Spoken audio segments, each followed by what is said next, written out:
ng Diyos ang matamasa at maranasan po sa oras po na ito.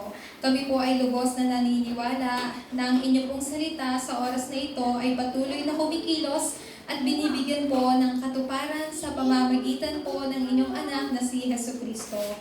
Lord God, at this time po, help us to receive yung inyo pong salita na ganap na magkakaroon po ng katuparan sa aming mga buhay. Naway ang salita po na ito ay maging gabay sa aming lalakaran, Panginoon, at maging kasagutan po ng aming mga buhay. Let this time be the time where we can fully equip ourselves, Panginoon, sa mensahe na tanging si Jesus lamang po ang Kristo. Panginoon, ito po nawa ang maging oras kung saan kami po ay tumanggap ng kapangyarihan ng konsentrasyon lamang sa inyo pong salita. Help us to raise, Panginoon, bilang isa pong mga ganap na disipulo at bartisan po ni Kristo. Ito po ang aming dalangin sa tanging pangalan ni Jesucristo. Amen. Amen. So to receive the message po today, let us bless each other po. Let's greet each other. Sabihin po na sa bawat isa, you are the source of blessing. You are the source of blessing. You are the source of blessing. Amen. Pastor Sheila, you are the source of blessing. Amen. Thank you so much po. So ngayon po,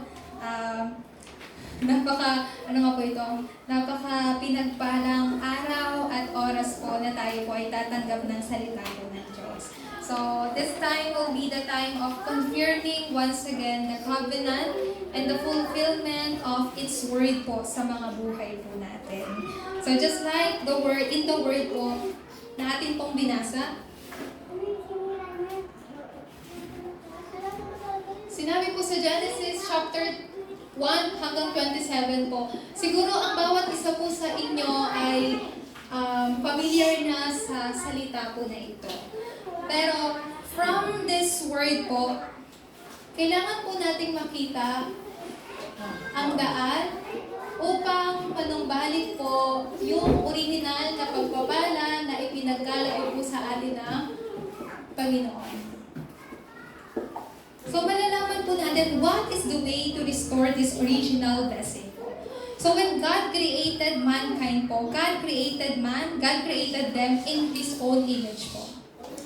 From there nagsisimula po ang lahat po ng pagpapala. So lahat po ng tao ay nilikha po ng Diyos ayon po sa kanyang imahe. Hindi lang po nilikha po ng Diyos ang tao ayon sa kanyang imahe, pero nilikha po ng Diyos ang tao, binigyan niya sila ng kapangyarihan to rule over His creations. So ano po yung dapat po nating maintindihan? From your identity po, bilang isang mga anak ng Diyos, bilang isang imahe po ng Diyos, you really have to understand this image of God within you po, na nasa inyo. Kasi kayo po ay mga imahe po ng Diyos. Nilikha po tayo ng Diyos na meron po nananahan ang kanyang espiritu po. Ito po ay napaka-importante. Because we are children of God po, dapat lagi po tayo meron assurance na ako ay imahe ng Diyos. Ako ay nilikha ng Diyos ayon sa kanyang imahe. Meaning to say po, yung espiritu po ng Diyos ay nananahan po sa inyo. But do you know po, as time goes by, people are becoming more confused po. Hindi lang pag sinabi pong ang tao ay naguguluhan po, ibig sabihin po niyan, ang mundo po natin ay nasa estado kung saan ang mundo po natin ay nagkakaroon ng confusion.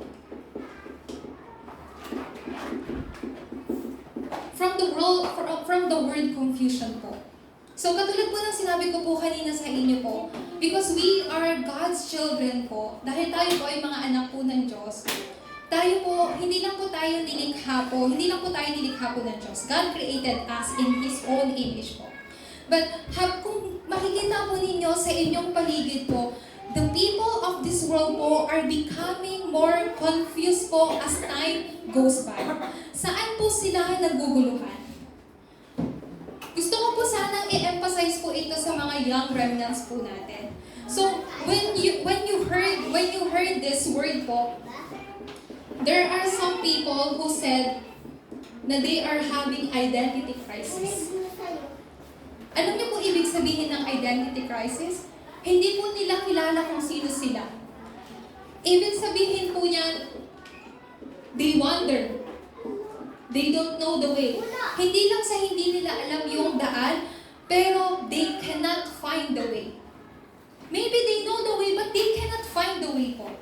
So they hindi po nila alam yung daan, so they were having this identity crisis po. They couldn't find the way po. Pero po, kung makikita rin po natin, hindi lang po ito world's confusion, but people are living their lives po sa sarili po nilang ideology po. Sa madali pong salita, they live their own lives po according to their own standard, their own level po, their own rules po, kaya po nagkakaroon po sila ng confusion.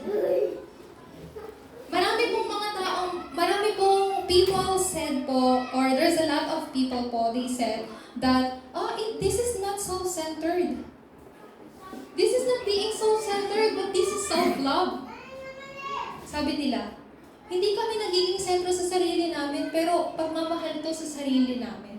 You know po, ang pagmamahal sa sarili ay napaka-importante. Pero ano pong sabi ni Jesucristo sa atin? Mahalin mo ang iyong kapwa gaya ng iyong pagmamahal mo sa iyong sarili. So Jesus Christ did not taught us to love ourselves po, but to love our neighbors as you love yourself po, sabi po ni Kristo.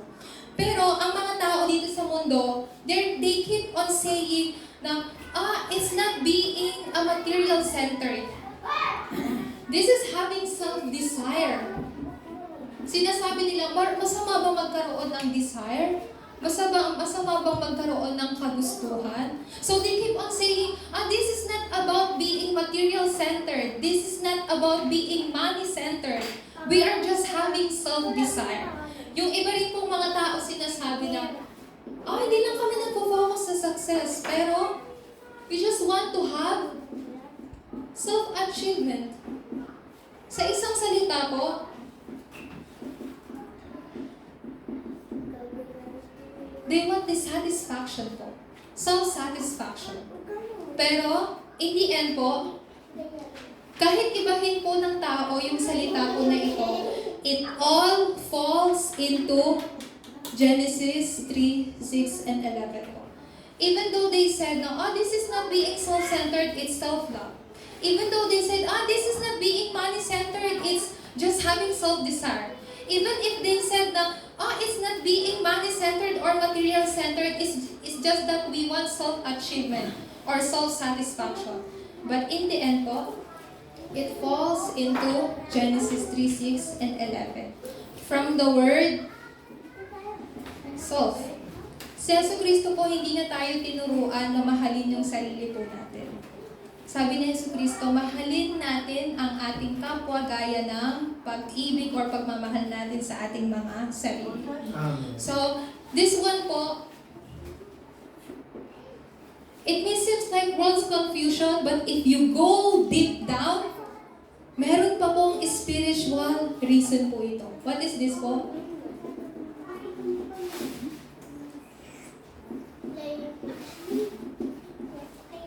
This is spiritual confusion po ng tao.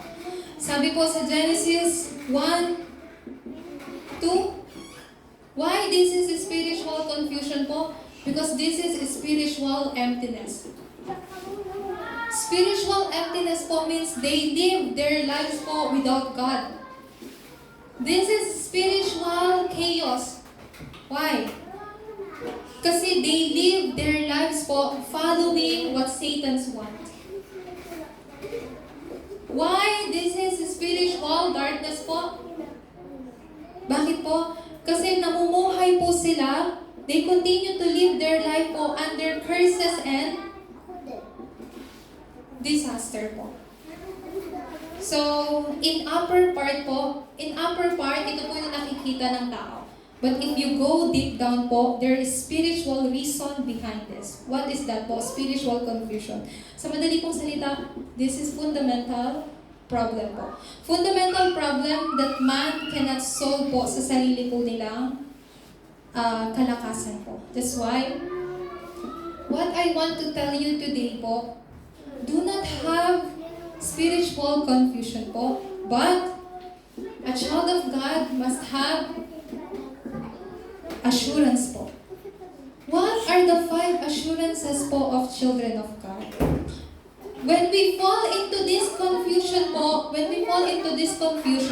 si Satanas po patuloy po tayong dadayain. Pero ang mga anak ng Diyos, kailangan po nating magkaroon po ng 5 katiyakan. Ano po yung katiyakan po natin? You must have the assurance of your salvation. Why people fall into identity crisis? Because they don't know God po. They don't know Christ. They don't know spiritual things po.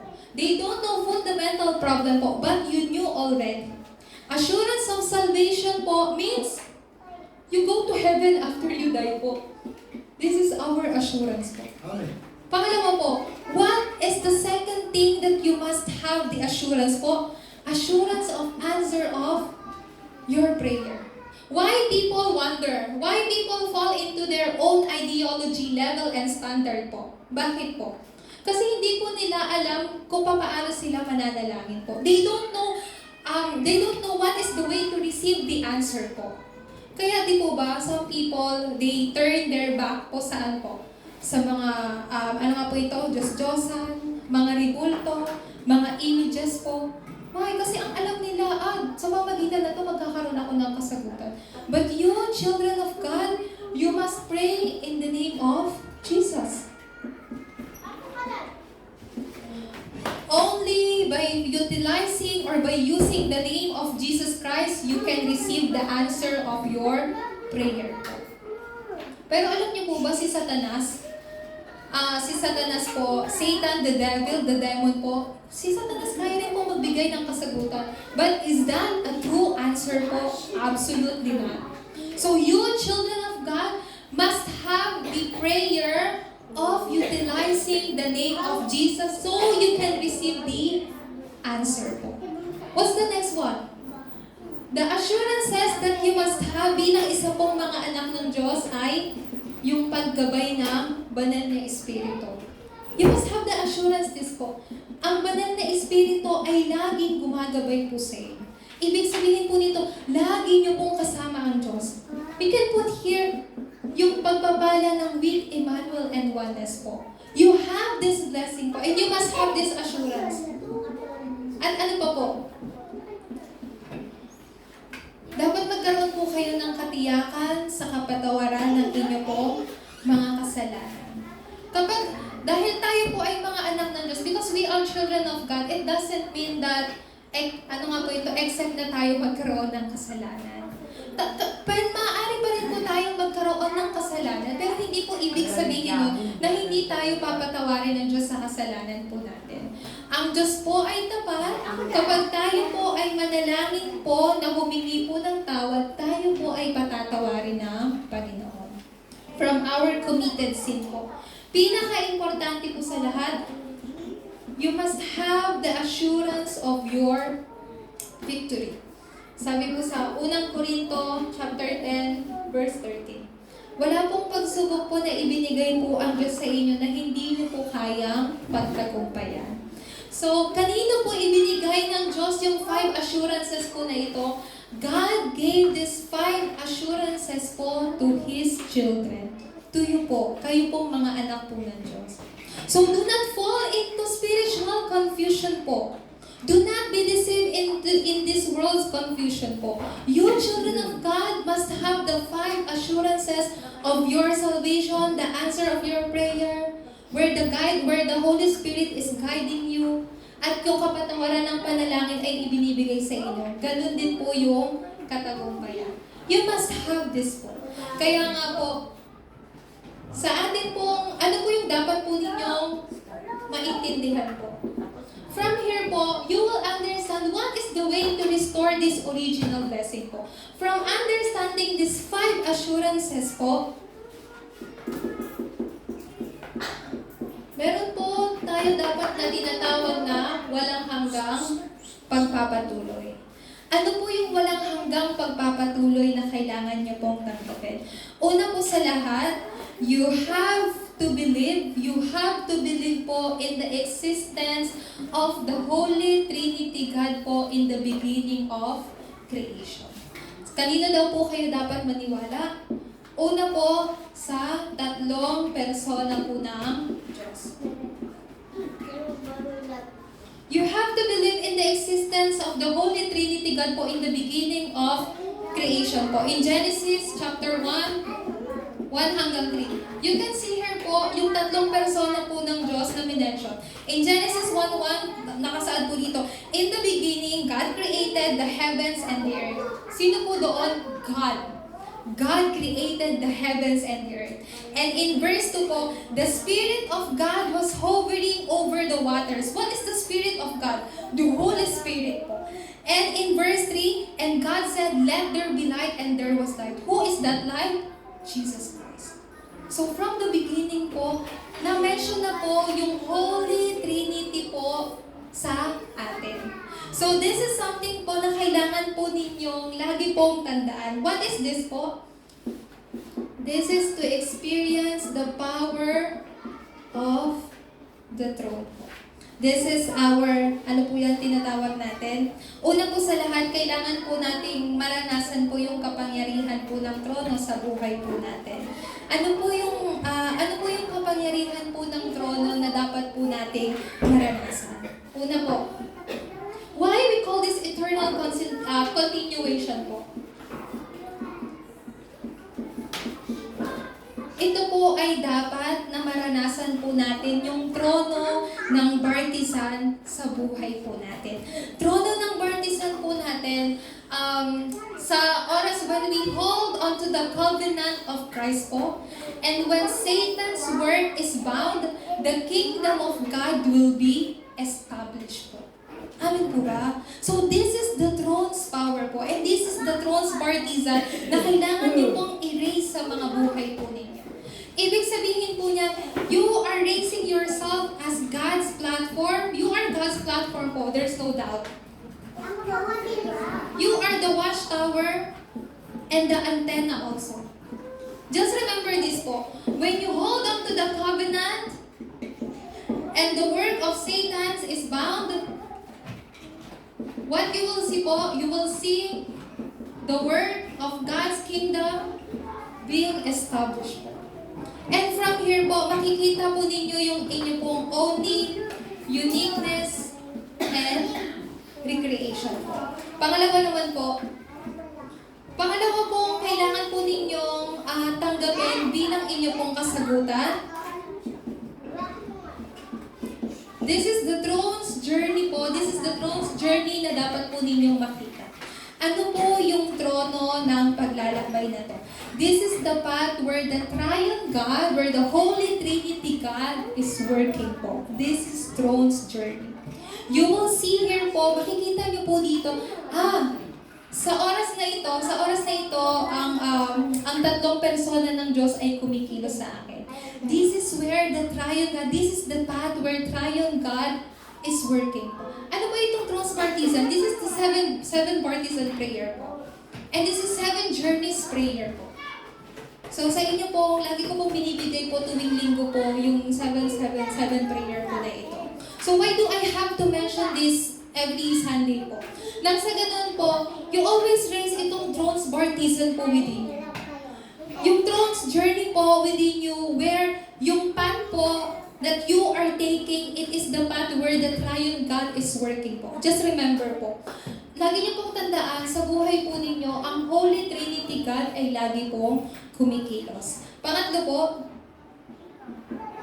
ito po ay tinatawag po natin throne's guidepost. This is the 7 guidepost prayer po. Ano pong dapat nating makita po dito? Marami pong mga witnesses po sa Biblia. Isa po sa mga witness po sa Biblia ay si Pablo po. So, si Pablo po, while he's doing his mission po throughout Asia, Macedonia, hanggang Antioch, papuntang Roma, he is raising this guidepost po nang sa ganun yung mga susunod na henerasyon ay makita po nila yung paglalakbay po ni Pablo. So, ang kailangan lamang po natin gawin, as you see this guidepost po, as you see this guidepost racing in you po, kailangan nyo lamang po itong sundan po para sa inyong mga susunod na henerasyon. Huwag niyo pong kakalimutan, this is the throne's power po that you and I must experience po. Bakit po? Kasi this is God given, kasagutan at pagpapala po from the beginning. So this is the Holy Trinity God. Just like what I said earlier po, you have to believe in the existence of Holy Trinity God po in the beginning of creation. Meaning to say po, even now, until now, this Holy Trinity God is with you and is working with you po. Hindi po kayo kumikilos mag-isa, pero kasama po ninyong kumikilos ang banal na, ang tatlong persona po ng Diyos. Pangalawa po, just remember this po, this is the first thing you must experience po. The throne's power. Pangalawa po, you must have or you must experience this eternal background. This eternal background po that will last for a lifetime po. For a lifetime. Ibig sabihin po ng for a lifetime, everlasting. You have the background that is eternal. You have the background that will last for a lifetime po. Kaya we call this eternal continuation po. So what is this eternal background that must be imprinted in you and you must enjoy? First po, this is the first thing that you must imprint into yourself po at ma-enjoy every day po. Ano po yun? Una, yung kasagutan po ng Passover. So, do you know what happened during Passover po? Di po ba? So, that time po, yung mga Israelita, ginamit po ng Diyos si Moises po para yung mga Israelita who became slave of Egypt po for 400 years po ay makalaya po sa Egypto. And God instructed Moises po to put or to apply the blood of the lamb po sa kanila pong doorpost. When they did that po, nung ginawa po nila lahat ng yon, sila po ay nakalaya. They exodus po from Egypt. So ano pong ibig sabihin po nitong Passover? When they apply this blood of the lamb po on their doorpost, God passed over them. What is that po? It was the day of your salvation. Who is the main figure of Passover po? Christ. Si Kristo. Yung paglagay po nila ng dugo sa kanila pong doorpost, ibig sabihin po nun, nagsumisimbolo po yun ng kamatayan ni Kristo. It symbolizes that Christ has need to die on the cross po para tayo po ay makalaya sa ating mga kasalanan. This is the first thing you must imprint po and you have to enjoy this every day. Meron na akong dugo ni Kristo. Yung dugo ni Kristo ay dumaloy sa akin and I received this salvation because of Christ. This is where Christ finished everything po. Pangalawa po, nung sila po ay nakalaya po sa Ehipto po, sila po ay inilagay po ng Diyos sa wilderness po. Di po ba? Pero hindi po sila pinabayaan po ng Panginoon. So during ng kanila pong journey, God showed them a lot of miracles po. Katulad po ng pag-split ng Red Sea, pagtawid po nila sa Jordan River, pagguho po ng Jericho Wall. What else po? Napakarami po. Tapos God guidance po with the fire of clouds and wind po. So napakarami po nila. God really showed them a lot of miracles po. Ibig sabihin po nito, God guided them through Holy Spirit po. Sa pamamagitan ng pagkilos ng banal na Espiritu. You know po, even now, hanggang ngayon po, kayo po ay ginagabayan po ng Diyos sa pamamagitan ng Kanya pong Espiritu. What is this po?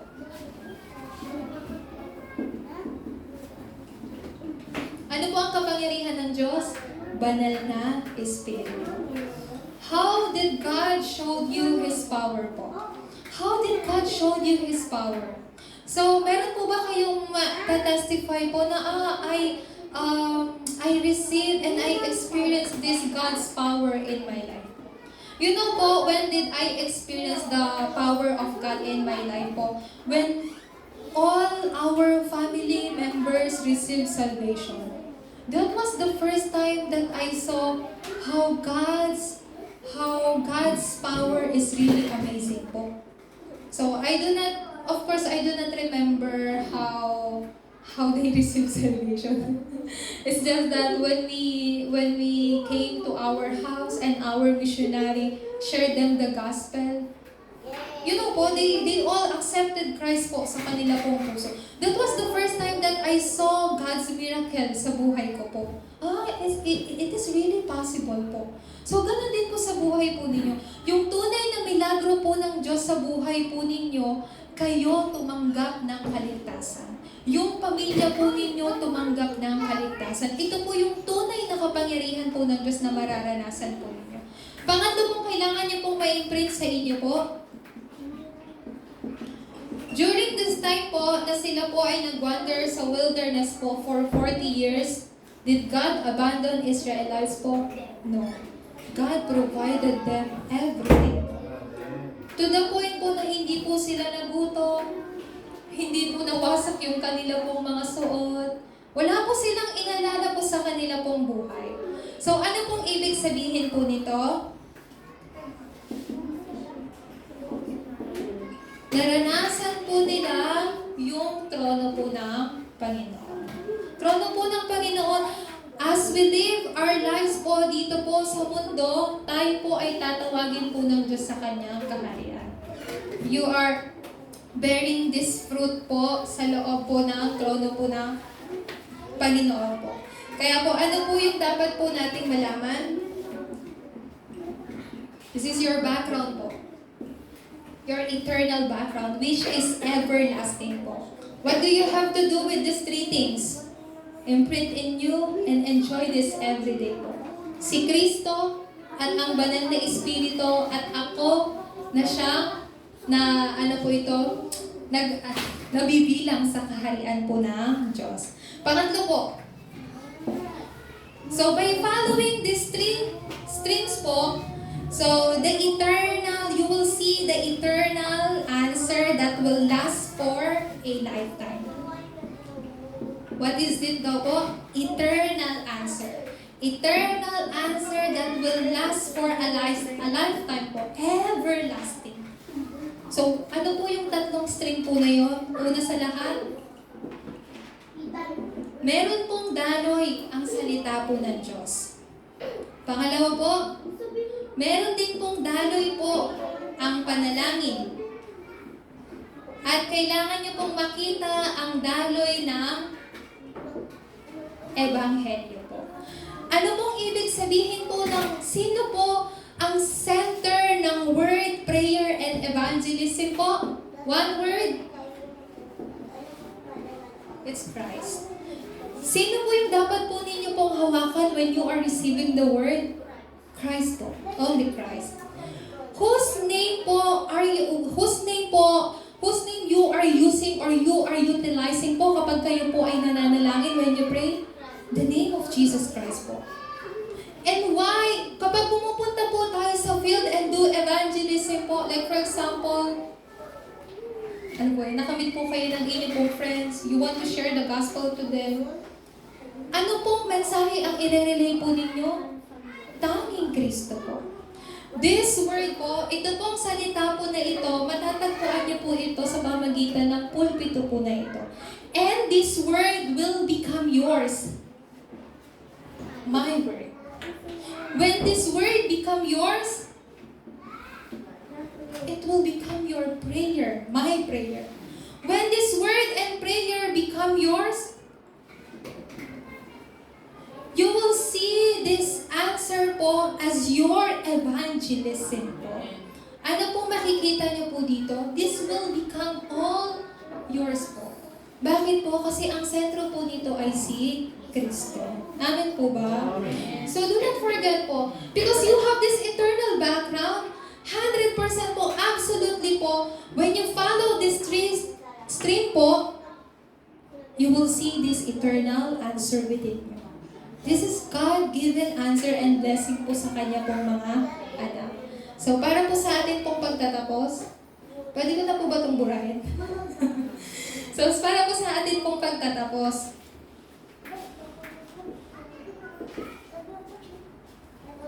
is it okay if I will erase this po?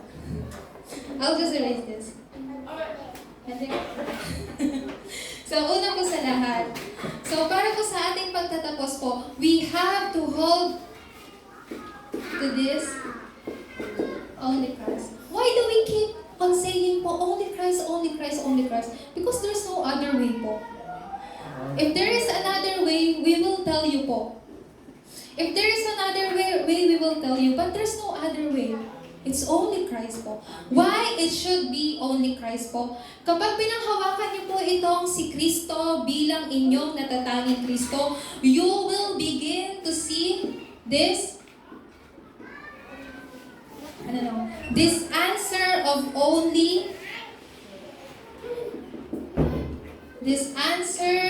only po sa buhay po ninyo. And your life will become a life of only. Is this hard? No, it's not po. Okay, let's do it quickly po. When you hold onto the covenant of Christ, you will see everything sa answer po ng natatanging. Answer of only. When you hold onto the covenant of Christ, your life will become the life of only po.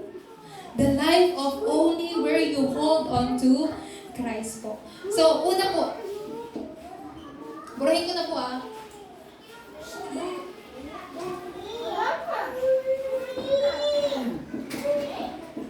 Paano po magkakaroon ng restoration po ang imahe po ng Diyos? Of course, the image, you are God's image po. And it has been already restored sa pamamagitan po ni Kristo. But according sa 2 Corinthians, chapter 4, verse 4 po, ano pong nakasaad po dyan? Nakasaad po dyan na ang Diyos po ng panahon or ng mundo po na ito ay binubulag po ang mata po ng tao para hindi nila makita ang liwanag po ni Kristo na siyang imahe ng Diyos. The way of restoring God's image in people's life po is Christ. Pangalawa po, sinabi po sa Colossians chapter 1 verse 15. Basahin po natin para atin pong maalala. Let's read all together po. Colossians chapter 1 verse 15. Basahin po natin. Nakasaad po rito, si Kristo ang larawan ng Diyos na di nakikita. Siya ang panganay na anak at pangunahin sa lahat ng mga nilikha. Who is the image of God? Si Christ. Christ is the image of God. Because you are God's image, Christ is within you po. So it's all the same thing po. Kaya po yung mga tao, they lost this image of God within them. To restore the image of God upon the lives of people, kailangan po nila si Kristo. Ito ba? Sino po ulit ang imahe po ng Diyos? Si Kristo. Pangalawa po, the way to restore God-given authority is what? Ano po ang daan para mapanumbalik po yung ibinigay na kapangyarihan po ng Diyos? Una po sa lahat, who are you? You are conqueror po. Conqueror sa isang salita, in another words, you are overcomer. So, at first, I am not sure with this word. So, I have to search in internet if this word is a correct word po. So, pag sinabi mong overcomer, mga taong kayang lagpasan ang lahat po ng bagay. Pastor Sheila, I cannot do that. When problem comes, hindi ko kaya ma-overcome. But you know, sino po kayo? You are conqueror and overcomer. A conqueror of everything.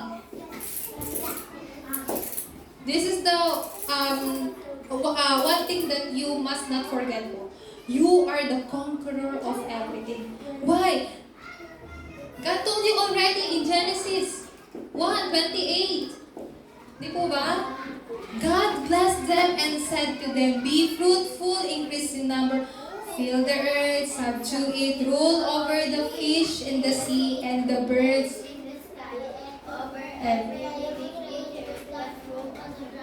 Amen. So what is that po? A conqueror po. You are the conqueror of everything. And you are overcomer. What is this overcomer? In 1 John chapter 5 verse, who overcomes the world? Children of God. Sino daw po ang napagtatagumpayan ng mundo? Ang mga anak ng Diyos na merong Jesucristo. So you are the overcomer. You surpass everything po. This one, you can conquer everything. This one naman po, you can surpass everything. Just like it passed over po. What else? What are the things you can overcome? This world. God has given you this assurance po. Sabi po ni Jesucristo sa John chapter 16, verse 33. Ano pong sabi ni Jesus Christ? Take heart, take courage. I have overcome the world. Sino po may sabi? Si Kristo po. Amen. You know po, si Kristo, He already overcome the world. Amen. Can you not overcome small thing po? Because Jesus Christ already overcome everything. Kahit yung mga maliliit na bagay po or malalaking bagay, may mas malaking bagay pa po ba dito sa mundo? Wala na. So meaning to say po, you can overcome everything po. What else po? You can overcome Satan's power. Amen po ba? Because you are God's child. Absolutely, a children of God can overcome Satan's power. Nakasaad po yan sa 1 John chapter 2 verse 13 po. Basahin po natin yung mga word na hindi po natin alam. Unang 1 chapter 2 verse 13.